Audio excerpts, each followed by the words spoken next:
বর্তমান যুগ ডিজিটাল যুগ, আর এই ডিজিটাল যুগে আসেও যদি আপনার বাপ দাদার নামে কোথায় কতটুকু সম্পত্তি আছে এগুলো খোঁজার জন্য আপনি যদি ভূমি অফিসে যান, তাহলে কিন্তু আপনি একটি বোকার স্বর্গে বসবাস করতেছেন। প্রিয় দর্শক, এখন থেকে আপনাকে আর ওই আপনার বাপ দাদার নামে কোথায় কতটুকু সম্পত্তি আছে এগুলো খোঁজার জন্য ভূমি অফিসে যেতে হবে না। আপনার হাতের মোবাইল দিয়ে আপনি কিন্তু বের করতে পারবেন সিএস, এসএ, আরএস এবং বিআরএস। প্রিয় দর্শক, সমস্ত তথ্য কিন্তু আপনার হাতের মোবাইল দিয়ে আপনি ঘরে বসে চেক করতে পারবেন যে আপনার বাপদাদার নামে কোথায় কতটুকু সম্পত্তি আছে। এই কাঙ্ক্ষিত কাজটি আপনার মোবাইল দিয়ে আপনি কিভাবে করবেন আমার মোবাইল স্ক্রিনটা লক্ষ্য করুন, আমি আপনাদেরকে দেখিয়ে দিচ্ছি। ভিডিওটি ভালো লাগলে অবশ্যই একটা লাইক করবেন, ভিডিওটি ফেসবুক টাইমলাইনে শেয়ার করে রাখবেন। আপনার একটা শেয়ারে আপনার বন্ধুরা দেখে শিখতে পারবে যে মোবাইল দিয়ে কিভাবে বাপদাদার নামে কোথায় কতটুকু সম্পত্তি আছে খুঁজে বের করা যায়। আর এখনও যারা পেজটা ফলো দেন নাই তারা অবশ্যই পেজটা ফলো দিবেন, ইউটিউবটা দেখলে চ্যানেলটি সাবস্ক্রাইব করে পাশে থাকা বেল বাটনটা অন করে দিবেন। প্রথমে আপনার মোবাইলে থাকা গুগল ক্রোম ব্রাউজার ওপেন করে নেবেন। গুগল ক্রোম ব্রাউজার ওপেন করার পর এরকম শো হবে, উপরে সার্চ বার, এখানে একটা ক্লিক করবেন। আপনার কিবোর্ড শো হবে, লিখবেন হচ্ছে eforza.gov.bd।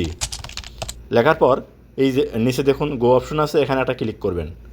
যখন এখানে ক্লিক করবেন আপনার সামনে এরকম শো হবে। প্রথমে যে ওয়েবসাইটটা আছে eforza.com, আপনি করবেন কি eforza খতিয়ান অনুসন্ধান, এই ওয়েবসাইটের উপর একটা ক্লিক করবেন। যখন এখানে ক্লিক করবেন আপনার সামনে এরকম শো হবে, স্কিপ করে একটু উপর দিকে নেবেন। লওয়ার পর সর্বপ্রথম আপনাকে যে কাজটি করতে হবে আপনার বিভাগ সিলেক্ট করতে হবে।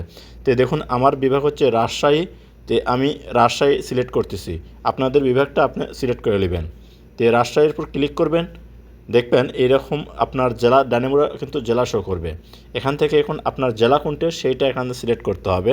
তো আমার জেলা হচ্ছে বগুড়া, এর কারণে আমি বগুড়া জেলাটা সিলেক্ট করতেছি। দেখুন বগুড়াটা একটু নিচে আছে, স্কিপ করে উপর দিকে শো করতেছে, বগুড়ার উপর একটা ক্লিক করবেন। তো আপনার জেলার উপর আপনি ক্লিক করবেন, তারপরে দেখবেন আর একটু স্কিপ করে উপর দিকে নেবেন, লোয়ার পর শো করবে আপনার উপজেলা। এই যে দেখুন বাম সাইডে কিন্তু আছে উপজেলা বা থানা। তো আপনি করবেন কি আপনার যে থানা আপনি সেইটা সিলেক্ট করে নেবেন। তো আমার হচ্ছে শেরপুর থানা, দেখুন নিচে আছে, স্কিপ করে একটু উপর দিকে লওয়া লাগবে, আপনার থানাটা আপনি সিলেক্ট করে নেবেন। এই যে দেখুন এখানে কিন্তু শেরপুর শো করতেছে, এখানে ক্লিক করলাম, ঠিক আপনারাও ক্লিক করবেন। ক্লিক করার সাথে সাথেই দেখবেন ডান সাইডে কিন্তু কিছু অপশন শো করবে খতিয়ানের ধরন। আপনি সিএস, এসএ, আরএস, বিআরএস কোনটা আপনি মনে করেন যে খোঁজ করবেন সেইটা এখান থেকে আপনাকে সিলেক্ট করতে হবে। তো আমি আপনাদেরকে আরএস দিয়ে দেখাচ্ছি। এই যে দেখুন আরএস, তো এই আরএসের উপর একটা ক্লিক করলাম, আপনাদের যেটা প্রয়োজন তার উপর ক্লিক করবেন। যখন এখানে ক্লিক করবেন দেখবেন নিচে কিন্তু একটু অপশন শো করবে। এই যে দেখুন এখানে এখন আপনার এইটা অনুসন্ধান করতে হবে মৌজা, আপনার জায়গাটা কোন মৌজা সেইটা কিন্তু আপনাকে সিলেক্ট করতে হবে। তো দেখুন এখানে বিভিন্ন আপনার মৌজা আছে, তো এখানে দেখুন খতিয়ানের তালিকাও কিন্তু এখানে শো করবে। আমি আপনাদেরকে আগে প্রথমে মৌজাটা সিলেক্ট করে দেখাচ্ছি কীভাবে দেখবেন। আপনার যে মৌজাটা আছে সেই মৌজাটা অর্থাৎ আপনার উপজেলার ভিতর যে মৌজাগুলো আছে সব শো করবে, এখান থেকে সেই আপনার মৌজাটা আপনি সিলেক্ট করে দেবেন। এই যে দেখুন আমি এখানে আপনাদেরকে দেখাচ্ছি যে যে মৌজা দিয়ে আমি আপনাদেরকে চেক করে দেখাচ্ছি। ঠিক এই যে দেখুন এখানে কিন্তু আমার যে মৌজা ঠিক সেই মৌজার উপরে একটা ক্লিক করলাম। ক্লিক করার সাথে সাথে সেই মৌজাত যতগুলা লোকজনের আপনার জায়গা জমিগুলো আছে সবগুলো কিন্তু এখানে শো করবে। তো আমি এখানে আমার পার্সোনাল অর্থাৎ সিকিউরিটির কারণে আমি হাইড করে রাখতেছি, আপনারা কিন্তু এখানে সম্পূর্ণ কিছু দেখতে পাবেন। এই যে প্রথমে দেখুন লেখা আছে কি বাংলাদেশ সরকারের পক্ষে জেলা প্রশাসক বগুড়া, তার নিচে থেকে সম্পূর্ণ নামগুলো কিন্তু এখানে আপনার শো করবে। এখন আপনি এই নামগুলো খুঁজেই আপনি কিন্তু বাইর করতে পারবেন যে আপনার বাপ দাদার নামে কোনো সম্পত্তি আছে কিনা বা ছিল কিনা, একবারে A to Z কিন্তু এখানে আপনি দেখতে পাবেন।